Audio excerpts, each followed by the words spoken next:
un vieux musicien habité Palmier en Obetana Victoria et Layson. Ah bon? C'est lui qui m'avait orienté.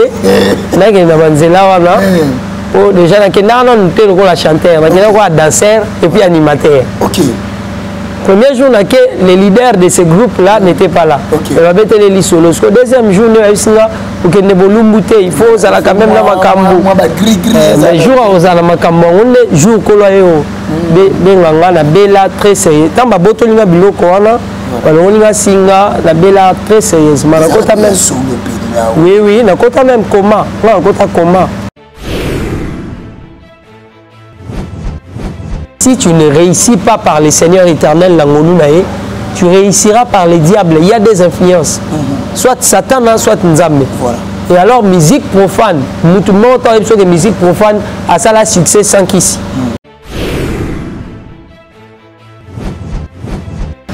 Le problème, il y a Ndekolangai, le pasteur Mike que je salue. Je ne peux pas parler pour tout cailler, crucifié. Voilà. Mais je vais signaler le peuple de Dieu. Même dans la Bible dit Jésus fut troublé dans son esprit et il dit expressément, parmi vous, il y a un démon.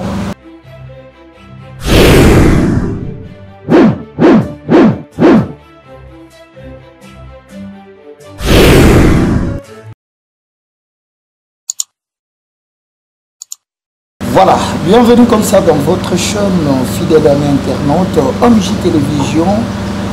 Boyi dans la monapana na Zambie, nous sommes pour temps et à la pichot, na katia chaîne na bino, awa OMJ Télévision. Là, je profite de saluer comme ça la première dame de Orléans, qui est Maman Mandou Anza depuis Orléans, donc notre patronne et puis servante de l'Éternel. Aujourd'hui, on doit parler un peu de la Bible. Solo là vraiment ma solo ya ba Christo, solo là ma solo ya ba chrétien na lolenge o ezala ka ndenge église et ko vivre en ce net moment na République démocratique du Congo ou soit na Afrique ou soit na monde ndenge église eza kotambola. Aujourd'hui, on a choisi pour vous de recevoir un l'homme de Dieu, il y a masolo, il y a l'actualité, il y a masolo, il y a corps de Christ, Ndenge et Zalkotambola. Bonjour papa. Bonjour Ndeko. Voilà, l'homme de Dieu, pour la première fois, tu y as mis la chaîne OMJ Télévision, Mami Wanza, Ope Mokolo Nango, Aza servante de l'Éternel, Namboka, il y a Orléans, Namikili, il y a Poto. Qui se présenter pour na bandeko enfin tout côté je suis le prophète héritier Imbole naza dirigeant il y a centre de guérison et de paix les gens à Kinshasa. Maman Mami, que Dieu vous bénisse. Ndeko Dani na Sepeli. Restez connectés. Le Seigneur vous bénira. Merci beaucoup papa pour votre permission aussi.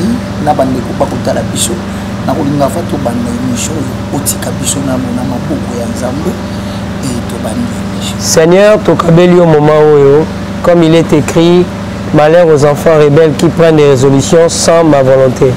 Que cette émission est à la conçue par ta volonté pour l'édification à peuple à Jésus. Amen. Amen. Voilà, merci Naïbik Bananzambe et Belé Bozaya Kosepela parce que votre mission est Bobi Daniti Mangatomi, tout le monde a eu na serviteur de Dieu, Ndende Bande de Moussoupe, Bayamba Kabango, pasteur héritier Imbole, prophète héritier Imbole, Ayamba Yesu, Isala Kan. Moi si ma vraiment parce que faut bon prophète héritier Imbole Ayambi Yesu vraiment la bon moine. Bien que rétrograde et acquis, mais j'ai servi Dieu aux mêmes générations que la sœur Souza, que je salue. Déjà en 98, j'ai servi le Seigneur dans le département de musique. Là, tu as déjà casque là, l'avenue au Vanda.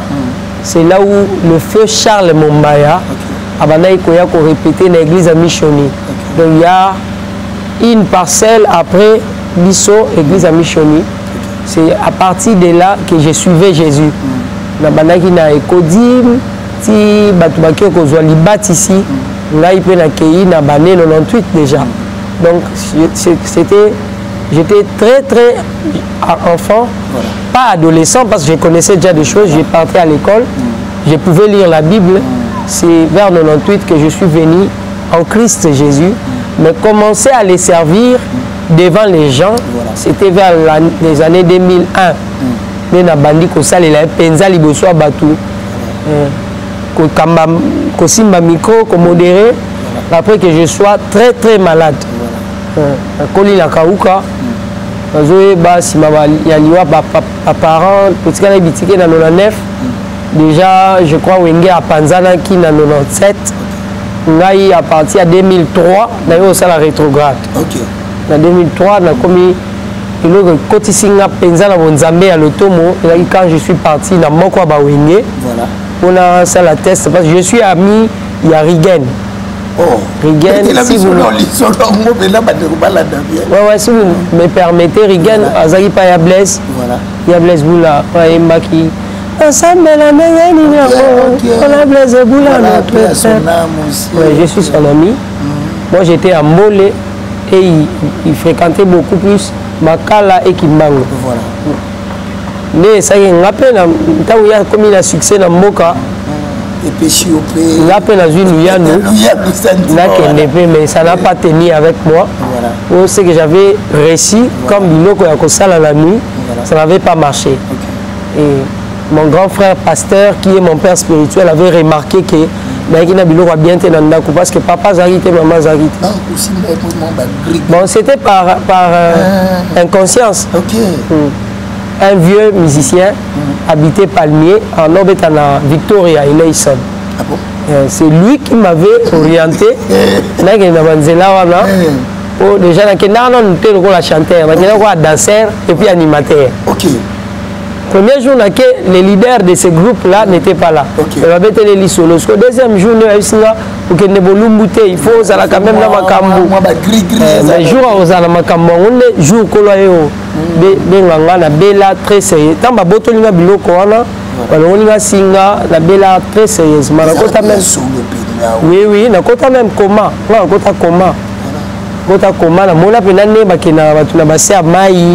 Dans ma émission, ceux qui me connaissent. La première fois aussi chez nous, peut-être qu'on a témoignage. Ouais, dans mon appel, on a Maï, Maï, Prince, Corbillard et Tambola. Nakatia Maï. Oui, on a déjà ma famille, et ceux qui connaissent Héritier Immolé, Internet ou la télévision, j'ai d'ailleurs chanté Souvenir. Nakati ya Koma au Big Sanga na kota Koma. Et après na Koma on a venu battu baoyo la nanga baoyo zwanga. Né mon grand frère qui est mon père spirituel a dit il faut balongolanga na ndaku ba memanga na église. Le temps ba memanga na église, je ne voulais plus chanter et écouter les gens chanter. Voilà. Pour la tigala déjà le souvenir à ma mère. Donc comment on a ça logistique en 2003 wana, j'ai étalé des chaises à l'église. Après, comme sous modérateur, c'est à partir de là jusqu'à aujourd'hui. Et je n'aime pas trop aller au fond. Il y a un message, il y a un biloko parce que c'est l'orchestre. Des salariés qui ont perdre. Les salariés ont malaria cérébrale. Et c'est là à traîner. Et où met là? Prophète, vraiment, et bien, on a le monde de l'esprit, on dirait ici, c'est vraiment été. Et bien, il y a un témoignage voilà, quand j'étais, voilà, je vivais ça, parce que mon soit côté déjà, moi, lié mon corps, na Satana, na Lucifer, message, et là-bas, il y a un monde bah oui, d'ailleurs, monde de ténèbres est bien organisé que monde. Tout ce qui se passe, oui, tout ce qui se passe dans le monde, Et ça, ma copie à monde spirituel. Le monde des ténèbres, je crois que quand vous êtes venu, au Moninga Malamonte, il y a eu quelqu'un qui était là à Yamio. Le monde d'esprit, moi je ne parle pas de ce qu'on m'a dit. Je parle de ce que j'ai vu. Là, la viva donc, au Béli, au Koti Koma, au Bano Mona, Babilo Rojar, c'est à Maï Corbière, Bao Kenenayo, Batu Pena, puis Baolé là, parce qu'on voit Batu Baolé là, oh, la Mokili, grande sœur, un dinosaure vivant. Nalali la mbetu boye nazala na kati ya coma, je voyais ça. Voilà. Dans aux en kati coma au mona babiloko wana. Mais au quand même ceux qui sont en vie parce qu'il y a séparation. Voilà. Le corps éthérique, corps somatique, le corps qui dormait, c'était le corps somatique. Voilà. Ouais. C'est qu'on a comme on appelle que non. Grande sœur Hermoise, héritier que ça la boété, papa la maman bazate, yo li susu, oram toujours. Maman bobengana kuna so ibomonié, ozoka bablo wana musika mais tu t'es battu avec ceux qui ont été puissants que toi. Voilà. Le Christ abimi sangai. Tina ele lo mokili so imutazo douter dans monde d'esprit. C'est qu'à éviter que Satan existera. On ne peut pas nier l'existence du diable, d'autant plus la Bible dit malheur aux habitants de la terre. Okay. Il y a un la terre, mais là, on va passer au babo, oh, délivrance, c'est à la raté. Délivrance, c'est à la délivrance. Non, délivrance, c'est à la. Mais papa, na lobi na yo Paul Mbaika Ekoye na misu, ezala qui était avant Ekoye uta iwap. Yeso comme si m'a pas ebele et baksami uta iwap. Il y a des choses où c'est vrai que c'est Salema. Moi qui vous parle, je suis aujourd'hui dirigeant de cette église Place Haute Tournée Mission. Mais je vous dis qu'il y a deux choses où si tu ne réussis pas par le Seigneur éternel, tu réussiras par les diables. Il y a des influences. Soit Satan, soit Nzambe. Et alors, musique profane. Nous tout le monde entend que musique profane a ça la succès sans qu'ici. Pour ça, le succès de la musique profane, ton ballon, tu dois passer par Babylone Wamabé. Oui, mais la gloire de ce monde appartient au diable, papa. Satan oui, sur la terre, Dieu élève. Voilà. Parce que la Bible dit, l'élévation ne vient ni de l'Orient ni de l'Occident. Mais l'influence satanique, les alipes dans ma béné. Les gens bateau nzambe pena zoarana sa tomboli à solo. Mais il faut avoir une vie de prière sérieuse et être sérieux dans nzambe. Pour comme à niveau nzambe mémoire tomboli. Quand on va vivre à gauche droite automatique parce que mon temps dominer ma béné c'est le diable. Lucifer, Baphomet, Belzéboul, il est mon temps dominé. Diable l'ingelo ba opposant. Satan l'ingelo ba accusateur. À moindre problème avec fou nous vanzam. Donc, attendons aussi l'émission de Vandigobola Boy. Sauf pour qu'Amélie Satan a été. On va nous dire que non, c'est l'émission des gens qui toquent. Mais obédience, c'est ça. On a la maté et puis on m'a tâté. Ce que pour ma nanzam, il faut que nous en nanzam, il y a solo. Il y a l'isséquité. Après, on m'a dit. Ah, très bien, tout ça vraiment. Et Kakawana, papa, donc, je crois que nanzam, le bout de la biso. Je crois que Belé ou Batuna Kamituna vraiment alors prophète héritier vraiment et ça nous donne succès pour Dieu étant l'homme de Dieu les lots où une chair n'a bino banzimi bakomi pe douter na bino. Ok. Na ba grand na bino mususu ba banda ki pe évoluer sur na bino. Na ba cher ba bebisa matéa. Ok. To yé lisusu prophète, je crois que vous êtes au courant. Il y a ba liwa o eza kone o eleki to ba o ekwele biso na Congo.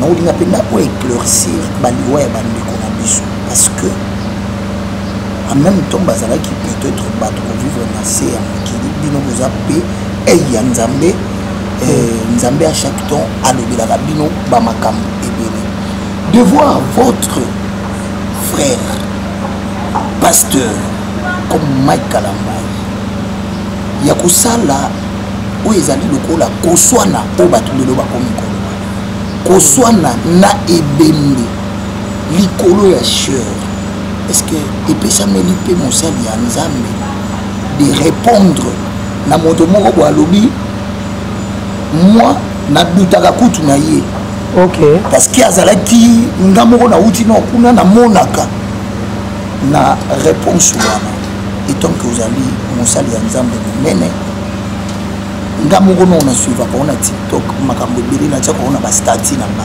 Merci beaucoup. Ba message opesa ka penda na oyebisa yo na ba problème monga mona za nango ya foyer osuninga na makambo ebele ya osali pe na benga yo na yo yamba yo.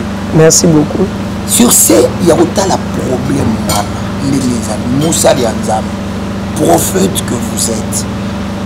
Tu peux dire quoi entre Dakumuda et Mike Kalambaye? Bon, en fait, en dehors d'être prophète, je suis un juriste. Voilà.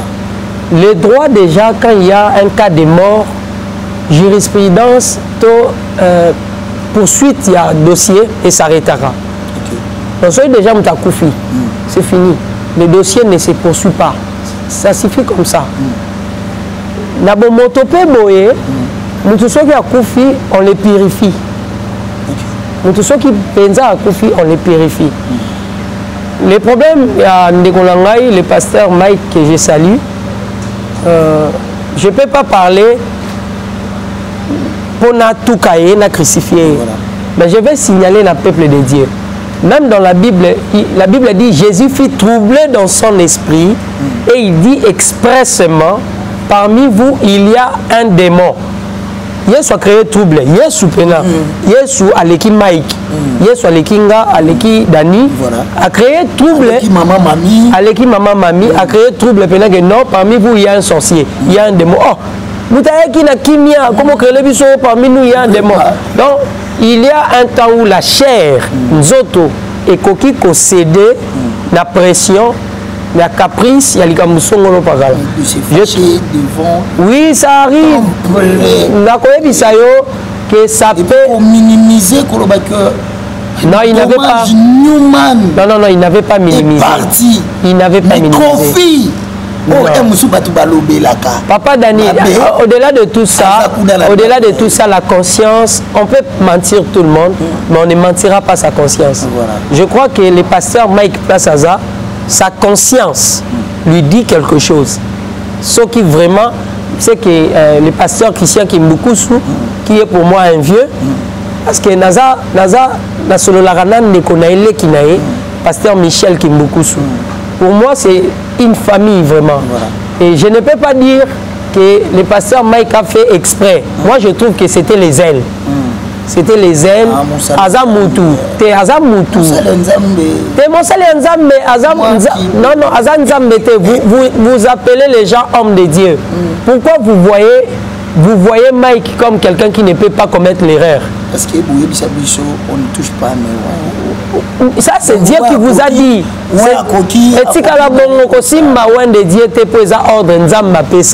Mais par rapport à cet acte que le pasteur Mike a posé, vous devez d'abord commencer à les regarder comme un homme qui peut tomber. Vous devez d'abord les regarder comme un homme qui peut commettre l'erreur. Azamutu, Azanzamete. Il y a le bien réagir, réagir, mais le mal c'est qu'il a réagi en retard. C'est ça le mal. Il devrait réagir quand le pasteur Christian était en vie. Voilà. C'est ça le problème. Deuxième chose, Eza, c'est pas charnel. Ce qu'il a fait, c'est charnel. Ça, s'il faudrait parler comme un homme de Dieu, c'est vraiment charnel. Deuxièmement, c'est réveiller quelque chose qui n'avait pas lieu. Voilà. Vous voyez, maintenant, les gens vont commencer à sortir des vidéos. Voilà. Parce qu'il y a eu quelque chose sur le pasteur. Il y a eu son ex-femme qui parlait en mal de lui. Voilà. Le pasteur n'a pas parlé. Il y a, je vois Merveille Rambo qui a même aussi dit des choses. Des choses, voilà. De la même manière que le pasteur Christian Kimbukusu. Moi, je trouve que c'est réveiller un chien qui dormait. Je condamne cet acte de parler à un mort, Newman et consorts, et puis discours, il y a Simezaraki, Bato Baromeka, Barolia pas au moment où.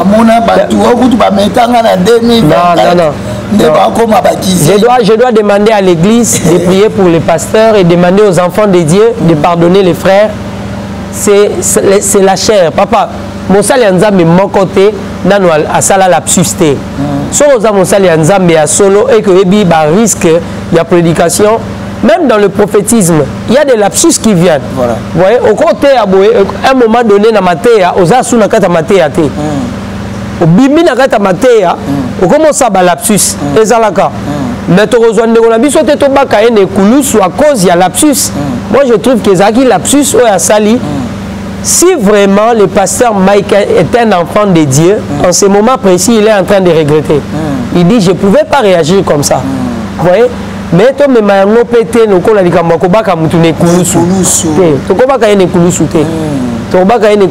mais problème est rapport à Mandeko Vaticali.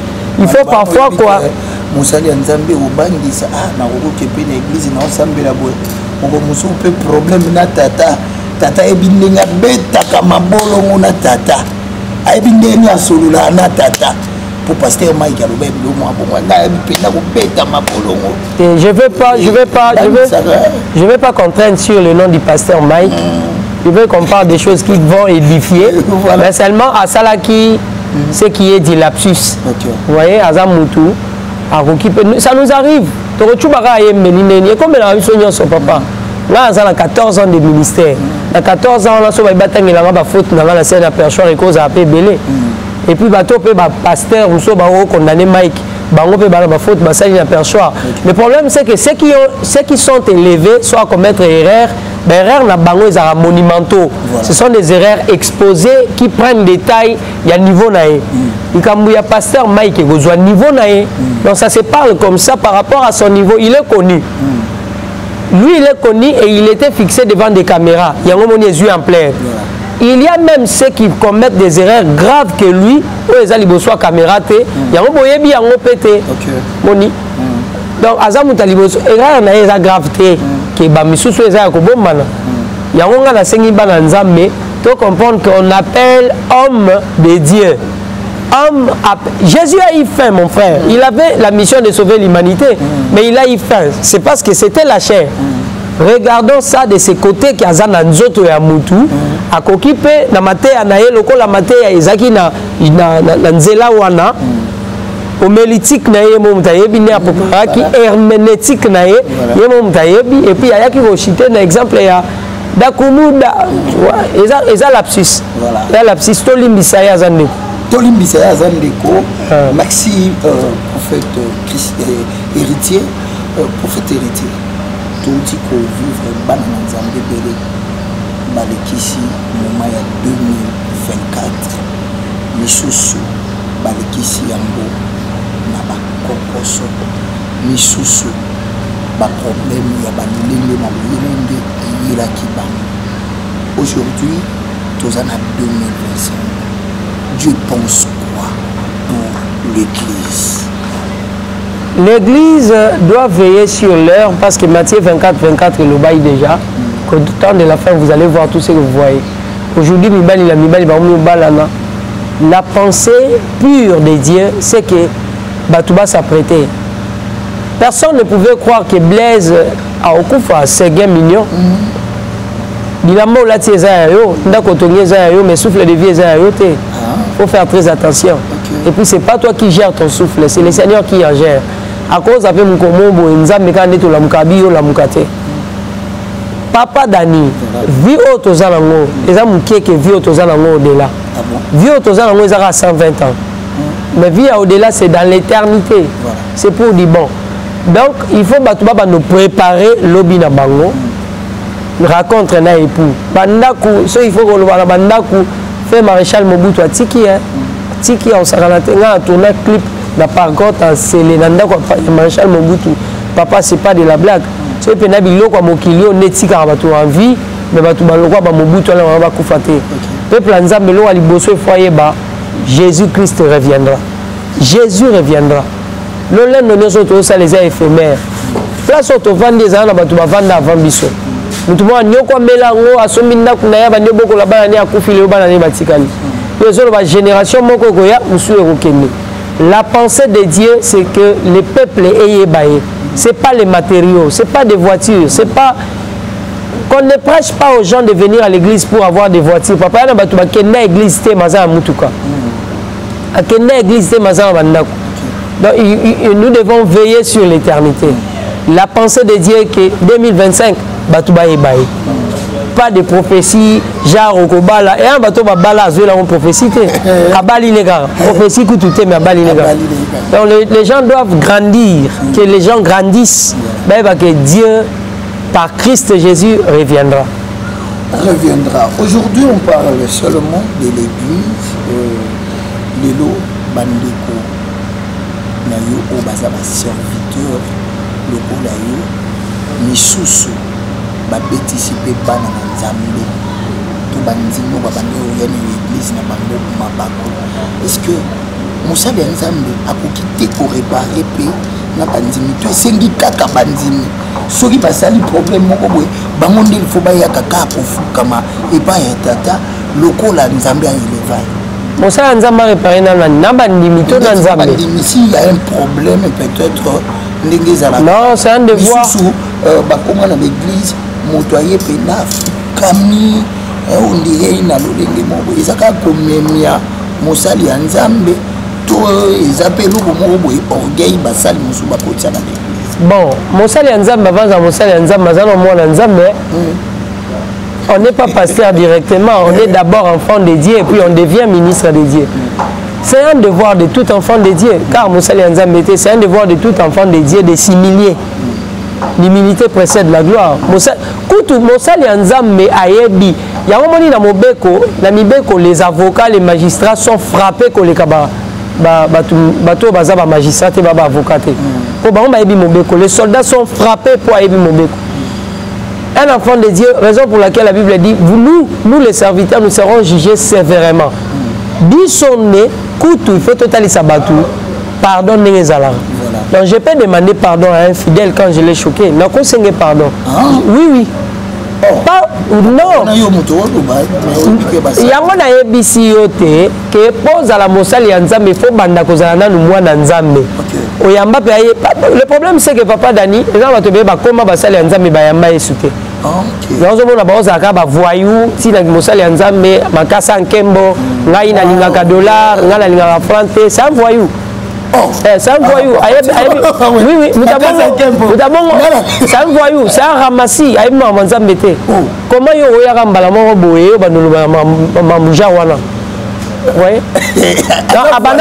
c'est un voyou. Il y a beaucoup de voyous dans mon Nzambe. Beaucoup de voyous.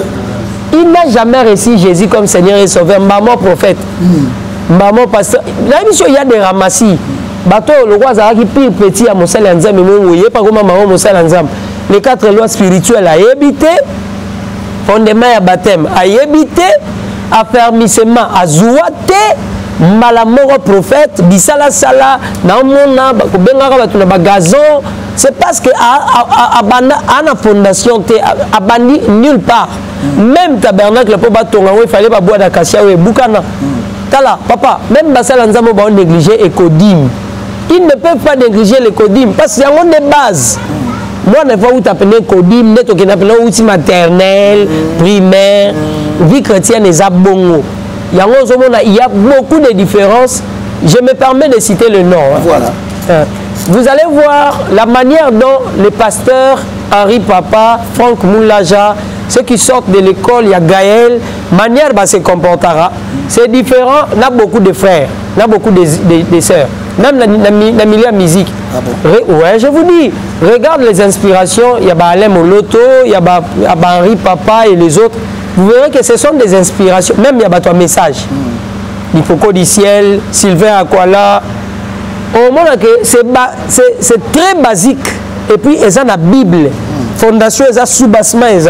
Mais au moment où tout le monde a dit, 2 mois après, prophète, berger, na manière n'est à côté. Na manière n'est à kolata, na manière n'est à kobikela na mokili, au moment que début n'a te posé problème. Début te posé problème. Na début déjà ayeba quitté que Moussali Nzambe a donné au 20. Un grand soulard mais prophète. Ah, c'est que Dakoumouda a raison, les gars, pour faire un fumeur de chanvre. Dakoumouda loba qui est là, moi lobi. to ba tuna ke ba question na émission mususu il y a pas Francis tant on dit awara ko to musala nzambe.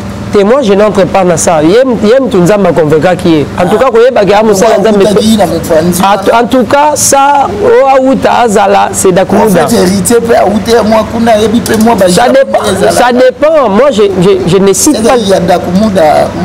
Ce qu'il a dit pour les hommes de Dieu, même ce qu'il a dit pour le pasteur Mike. Moi, je ne confirme pas. Mais c'est l'acte du pasteur. Je ne confirme pas. Mais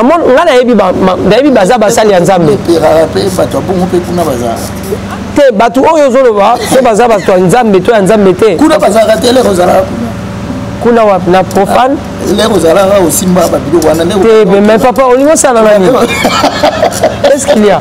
Non, ne me mets pas dans des problèmes.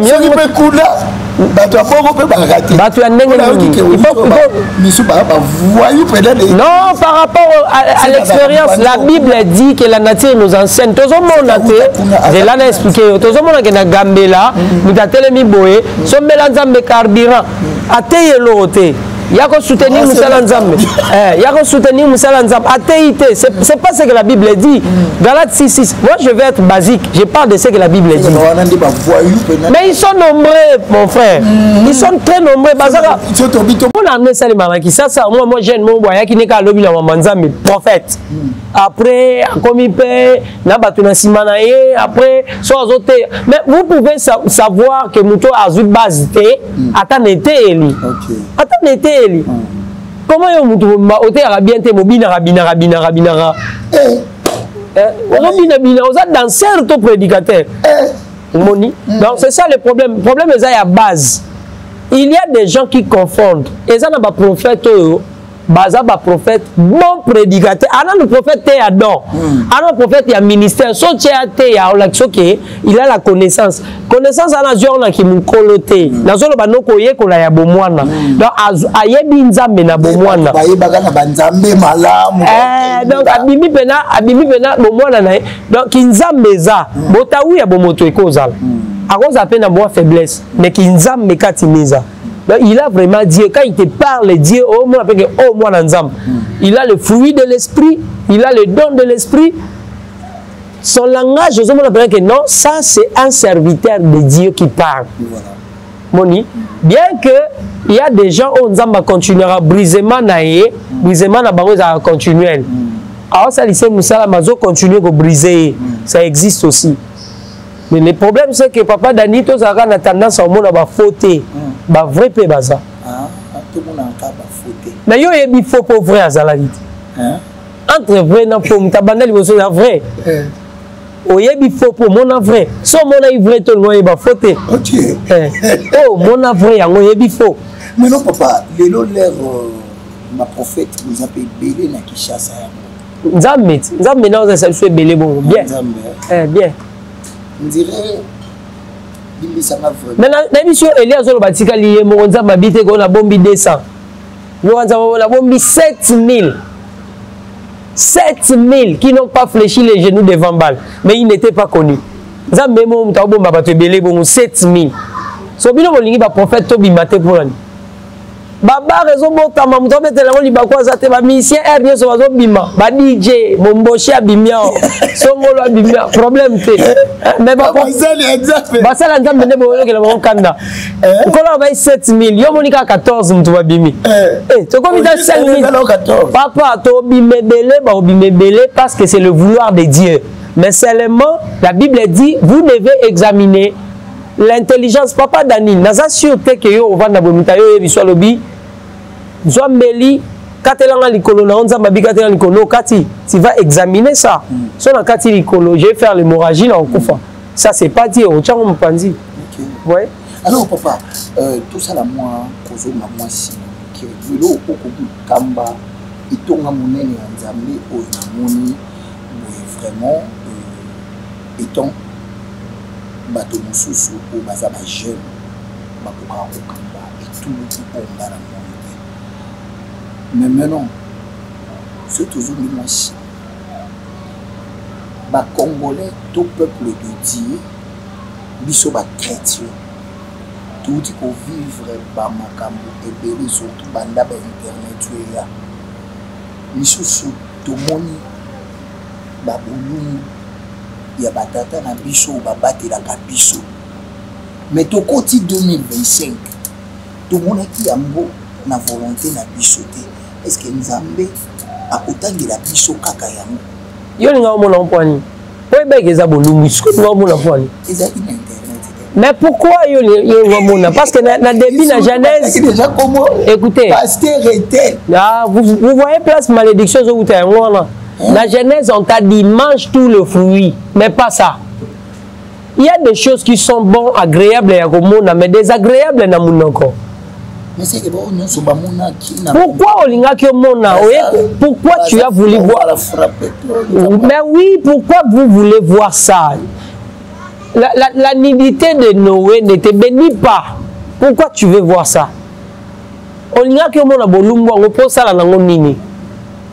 N'ayez pas besoin de tuer les prophètes. N'ayez pas besoin d'applaudir tant que le prophète Nabino Wazokoufa.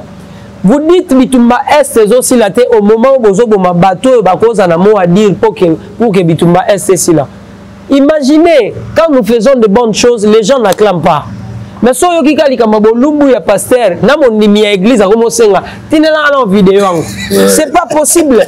Au contraire, c'est comme ça que le diable détruit les vies.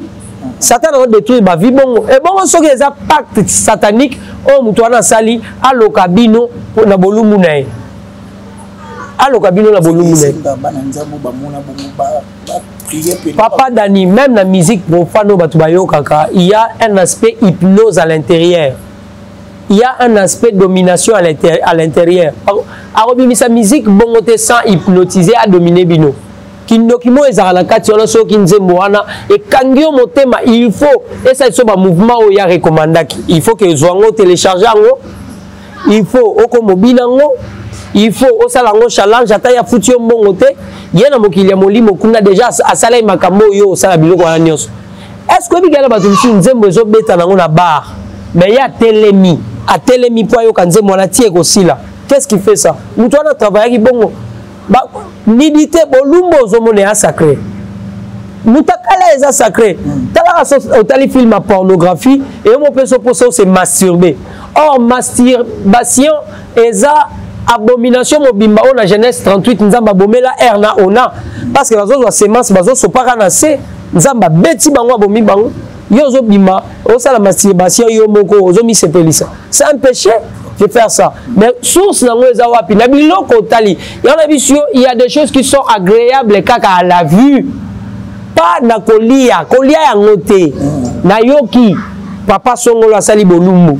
Na yoki, oui, na yoki. Mais je ne peux pas voir. C'est volontairement. Yo mom tolingaki. Yo mom tolingaki ngaso batinengelo na po sorta la ngote. Na bi place ba supprimer. Nango eza otalaki porno même mieux la masturbation. Donc il y a des choses ne regarde même pas. Ne regarde pas. Le Seigneur dit le jeune prophète 1 Roi chapitre 13 verset 11. Alors là où tu pars ne mange pas ne bois pas. Koliate komelate. Il y a qui vieux prophète allié Amélie. Et biloko batwali ngaba sala ngol par expérience. Or spiritualité ça influence mususu. On même la spiritualité expérience te. Mutu wana ozota la bolumbu na c'est un corps sacré. Nzamba kangela emisu. Yo sozota bolumbune. Yo évite que likolo na yo kokufa parce que Dieu a dit dans sa parole, je donne des hommes à ta place. Papa Dani pe ki sabana nzambe. Oh ba batulo kwa biso mo sa nzamba muto kwa yote. Mo sa nzamba muto kwa yote. Samson zolo babu alobi, si on me coiffe les cheveux, je deviens un homme comme tout homme. C'est que na souki na mutu azaki comme tout homme te. Mais différent. Le Seigneur, Dieu lui-même dit, à moi vous serez affermis, à mes serviteurs, les prophètes, vous réussirez. Donc, il faut pas même si tu es licencié, écoute, non.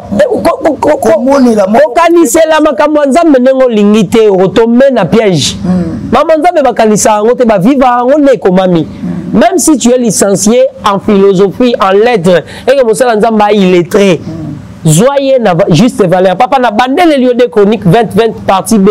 Bilobi, à moi Dieu vous serez affermi. À mes serviteurs, le prophète, vous réussirez. Bah viens bah te belé zo bé bah capo. Alors comme ça on s'en zamé camarade né. Ako fingaye, ako le bané mabé. Attends moni mutakala nae. Etaliote. Moi ça m'étonne. Oh quoi il abimang ina ser nanyo. Qui t'a établi juge? Bateau ba juge prophète Denis Lesi na makambo sala rapi bata par. Nzamba zo monaye patriarche Voulouzi mon vieux le vieux Denis héritier immolé de Sali vieux. Ah ça Voulouzi. Oh même Voulouzi. On a père. On a papa. Oui, Nzamba naye. Nzamba zana Denis Lesi. Ah papa. On Nzamba mtabenga ki yo temto benga ki yo dute poani. Mais bilo bopekisa bana Nzambe omoni musique ya. Si kaye bongo Esaïe atamboli 3 ans mutakala soit à une époque na biso me bolapide. Quand on l'a tabilamba après 3 ans soit bien en église au Lingate. Qui vous dit que Denis Lesi n'est pas un serviteur de Dieu? Patriarche Azam to Nzamba ti le Nzamba otambola naye. Nzamba mo rabwa ki était bilo mo ki lewa. Et puis en plus, Maramounian se bolobanaye on est à l'Inzambete. Dieu lui a confié une mission. Oui. Denis Lesi, le patriarche que je respecte, il n'a rien perdu de Dieu. Mais je te dis, Denis Lesi a perdu et l'autre côté en Zamba, Zana Maramounian son Zamba pesa qui est. Bino ne batu bokomi otale na misu parfois ya ko décrédibiliser à cause de ses actions charnelles qu'il peut poser. Mais je vous dis, j'ai l'expérience de ce que je vous dis. Dieu n'est là. Oh. Mais la vie est faite de saisons. La vie est faite des époques. Ce n'est pas son temps.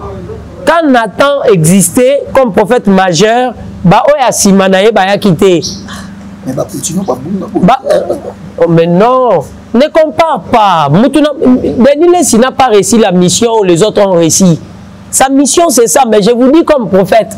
Même que je serai lapidé, je serai insulté, mais je sers le Seigneur.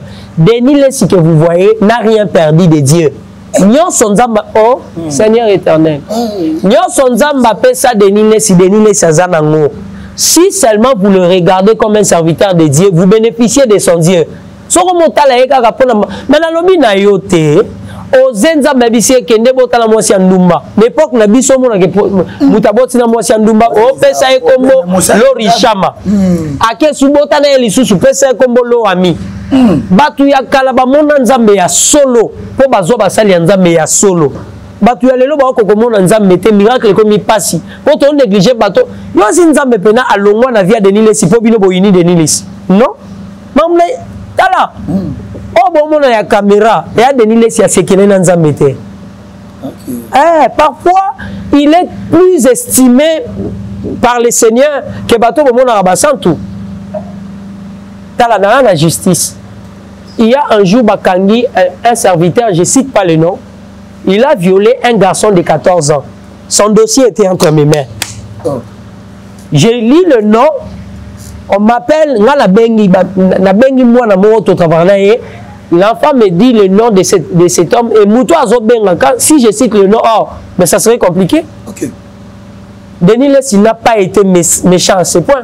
Moi, je ne suis pas venu parler de Denis Lesi. Voilà. C'est un patriarche, c'est un père que j'estime à son rang. Vous voyez? Mais que les enfants de Dieu ne se trompent pas. Jésus a dit ceci, je n'ai pas amené la paix, j'ai amené l'épée. Les catastrophes des hommes de Dieu, Christ en avait prédit. Jésus a dit, scandale éco, il y a. Mais malheur n'a mouton à Kozalanze. Il nous a prédit qu'il y aura scandale. Aujourd'hui, qui peut me donner la vidéo où Denis Lesi est resté nu? Il n'y a aucune vidéo de Denis Lesi nu. Il faut ça rechercher. A-t-on recherché Ekozalate? Mais je te dis, Dieu ne vous a pas révélé qu'il a abandonné Denis Lesi. Et les autres ont fait. Cher patriarche, ce n'est pas une émission qu'on parle de ton nom. Les journalistes m'ont posé une question sur vous. Et on a répondre. Donc, estimons les hommes de Dieu dans ma qualité. Papa.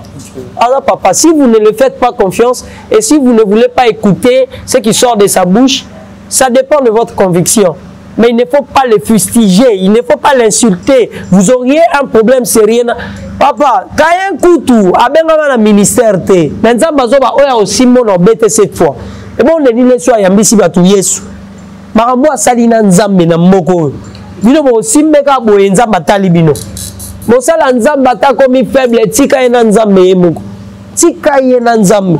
So il nzamba na posa Denis, il y a patriarche Denis les cité à Ozomoli monae. J'ai vu un frère par courage, je ne sais pas si c'était l'audace. Oh, azui micro, ce sont des bêtises. Yo sambela pour le patriarche modèle oh. Si c'est Dieu lui-même qui fait ça, qui le sait? Papa, Bible commente à 5%. Dieu est au-delà de ce que nous connaissons de lui. Mais la Bible est un règlement au bâtiment surtout sous Kanandeloana. Vous voyez? Ok, dans notre planète Mars, ok, dans Jupiter, ok, dans Vénus, qu'on n'a pas Zanzam. Soit Zanzam, mais un modèle Nini. Alors, laissons les hommes les dire. Moi, je me vois trop bas pour parler de quelqu'un comme lui. Un père comme ça.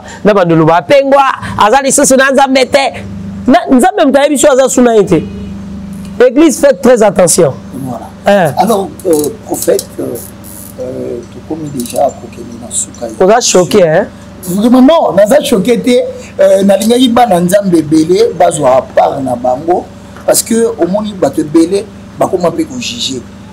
Lorsque tu as un bio, jugement, on est où tu as pas habilité à jugement. Vraiment, vous avez l'un des prophètes, vous avez pour Kambabiso, vous avez dit bah mpate to bandimi yankolo na Congo à chaque temps tous en a poussé à koloka kabino lorsque tu koti bané ya sika pour nzambe pe atambola na biso papa 2025 o bana na nzambe beli ba koti ba kotala biso moto po akota lola na makambo nyonso po ekobima na moki moto fata mola ndenge nini na nzambe lola ya non likambo effort à mutute faut que tu ailles bango lola ya na ba prédestiné au bakota selon les seigneurs. Ben oui, il y a des gens, les 144 000 personnes qui vont gouverner la tribu à Israël, de Jacob. Non, il y a des gens, oh, bah, on a déjà Lola, pour Nangolou, il faut les la grâce est là, il y a des gens.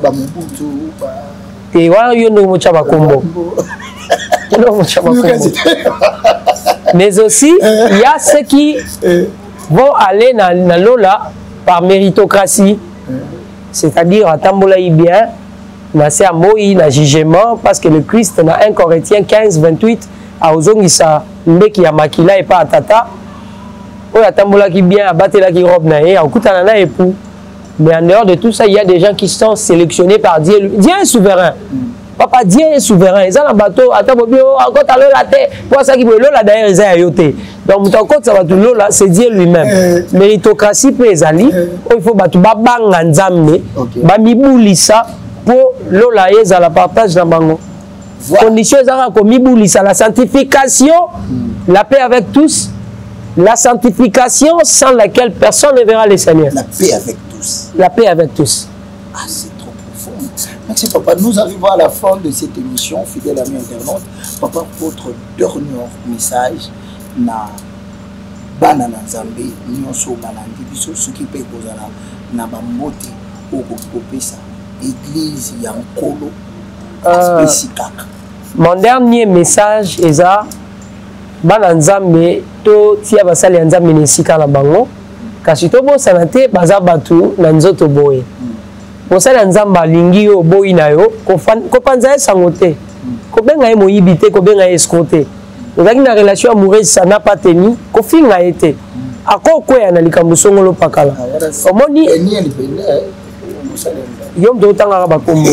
Omoni Samson a mission à Israël, mais a un intercesseur na simana été. Mais Delila a une mission quoi isa Samson, a 4 princes de Philistins na simane on va proposer mbongo. Bato ba quoi isa biso ils sont soutenus. Biso to ça que bato ba quoi ya te nous ne sommes pas soutenus. Basali Nzambe bazape na besoin ya soutien na bino na losambo. Po ba scandale nyonso boyoka. Ponga na za mutu. Lelo na ko leka J'ai parlé de mes vieux, mon vieux Mike. J'ai parlé de mon père, Voulouzi, qui ça, Denis Lessi, qui est patriarche. Je parle d'autres personnes. Beaucoup qui sanctifient, beaucoup ah frère Ondazoloba, c'est que lui, il est quand même bien, il est quand même agréable. Mais dans Mikoya, mi pepo et la vie chrétienne, tout est la rotoloté. Vie chrétienne, tout est la rotoloté. Et vous allez commettre crime, tout bêtise, moro, koleka kuto bozomo na lelo. Yango mwenge bene abate la kondima na biso. Kasi na yango na sengi, to sambela rapona ba papa na biso, to boma bango te. Bobo mabiso te, to sambela ne po na biso. So nga na koi église mo mekoi, libota mo mekoi. Si quelqu'un accepte ya ko sambela po na pasteur na ye, nzambe apambola ye. Nazande ko na bino prophète héritier imbole. Ah ba pesa numéro. C'était ce numéro ko papa parce que moto ko kifoza na pour ça il y a contact pour na prière. Nazali centre de guérison et de paix, logo Zomona Oyo. Biso église a mission, message, vision, c'est célébrer le Christ Jésus par les témoignages de guérison. Donc, Nalandara, Bakaming ya malade. Je suis appelé à ça. Le don qui accompagne mon ministère, c'est le don de la guérison. Vous qui souffrez, vous êtes en Europe, Nzambe Asungi Bino Bolande mission, autisme, épilepsie, qui s'est beaucoup côté sous Christ ou Jésus, dans ma prière.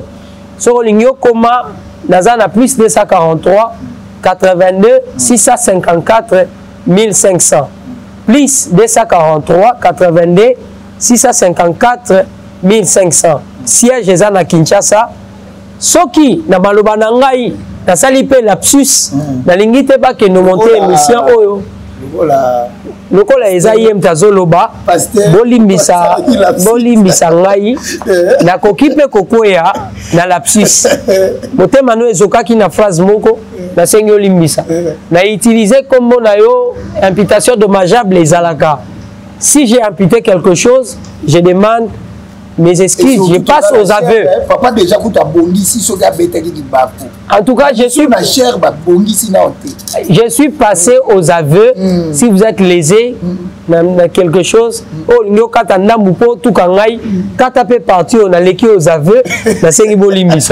Voilà, merci fidèle ami internaute. Là, c'était le prophète héritier Imboleo Tozalaki Nsengo. Yakoyambela bino na entrée ya année oya sika ya 2025 pour moi na Nzambe nyonso bisika ozali je crois ozui o eza par ngai pe o nazaki wana po tous wana musala Nzambe nazui par na ngai koloba loba po na basala Nzambe ngai te ko benga isute po na koloba isute lelo vraiment nazui mokoloto na tiki donc na lapindai na kosala te na koloba te na mwa mosala Nzamba ko bina na ba yangai misu nkolo sunganga na lekata na nzela na ete po ba biata soki pomoni otali nyonso ka problème moki dango to vivre ndeni. Merci na bino nyonso bozo ki ton na bino po na kolanda biso. Merci à la servante de Dieu, Maman Mami Wanzaki, la patronne. Maman Mami, voilà. Nous t'aimons beaucoup. Vraiment, qui est la patronne de cette chaîne. Je te salue et puis Namobali Naye, Papa Micha Abik Paris. Donc, tous ceux qui ont un vélo, pour tout cela, na prophète, il y a Nzambe. Bao bazana on a Nzambe, on a Nzoto. Pour misu moi, boli misanga na tout. On va dire on loba maman Nzambe bien.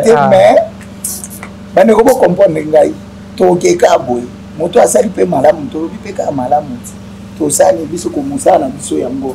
Merci Nabino, partagez l'émission, commentez l'émission, ça nous fera énormément du bien.